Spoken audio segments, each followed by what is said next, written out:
पढ़ते हैं अपन। जैसे मान लीजिए कि आप कोई एक बिजनेस शुरू करना चाह रहे हैं और उस बिजनेस को शुरू करने में 1 करोड़ का खर्चा आ रहा है। आपके पास 60 लाख रुपए हैं, अब आपको 40 लाख की और जरूरत है। 2 तरीके हो सकते हैं।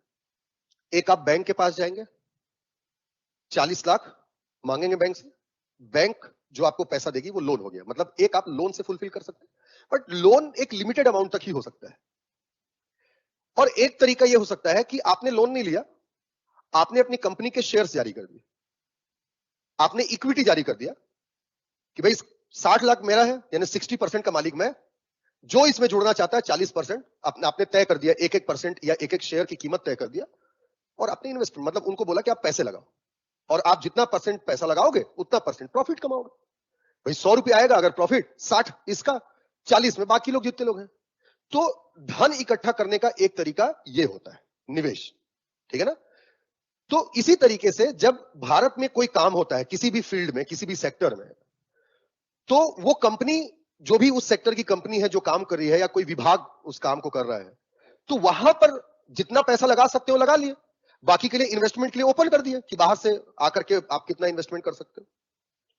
सही बात। तो ये विदेशी निवेश है। अब एक बात समझना बेटा, जैसे आपने किसी को ऑफर किया कि भाई आप 40 लाख मेरे को दे दो और शुरू करते हैं, तो उसने क्या किया, उसने बोला कि नहीं, होटल खोलना है ना, मैं तुमको 40 लाख में बिल्डिंग बनवा करके दे देता हूं, बाकी तुम 60 लाख का काम करवा लेना।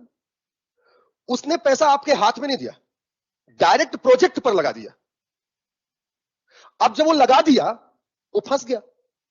अब आप गलत हो सही हो तो नहीं जानत हो, तो आपकी बातों में आकर के लगा दिया, तो जैसे ही पैसा लगा दिया, तो क्या अब वो पैसा आपसे वापस ले सकता है क्या?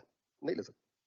तो जब प्रोजेक्ट में सीधा पैसा जाए तो इसे कहेंगे फॉरेन डायरेक्ट इन्वेस्टमेंट।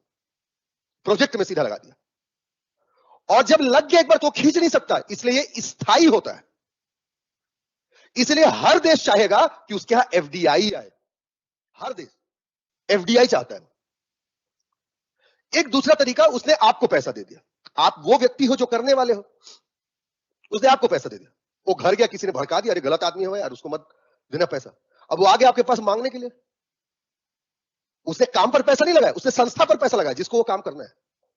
तो आपको दिया तो आपसे ले भी सकता है, तो जब आपसे ले लेगा ये अस्थायी हुआ। उसी तरीके से जब कोई विदेशी किसी प्रोजेक्ट पर इन्वेस्टमेंट ना करके उस प्रोजेक्ट को चलाने वाली संस्था में निवेश करता है, तो उसे विदेशी संस्थागत निवेश। वो संस्था एक विभाग है, तो इसलिए इसको विभागीय निवेश या पोर्टफोलियो इन्वेस्टमेंट भी कहा जाता है। और ये क्या होगा? अस्थायी होगा। समझिए बात को, अस्थायी होगा, इसलिए इसको ज्यादा प्रमोट नहीं किया था। हालांकि भारत सरकार के उद्योग एवं वाणिज्य मंत्रालय ने इसकी एक टेक्निकल परिभाषा भी दिया है। टेक्निकल परिभाषा के अनुसार अगर इन्वेस्टमेंट का amount less than 10% of project cost है, मतलब जो इन्वेस्टमेंट कर रहा है वो परियोजना में आने वाली कुल लागत के 10% से कम है, तो उसको एफआईआई मानेंगे, मतलब उसको विभाग को ही देना पड़ेगा। और अगर 10% से ज्यादा है तो फिर वो माना जाएगा एफडीआई। एफआईआई एफडीआई क्या होता है समझे? चलो तो कीवर्ड में थोड़ा सा लिख लेते हैं इसको।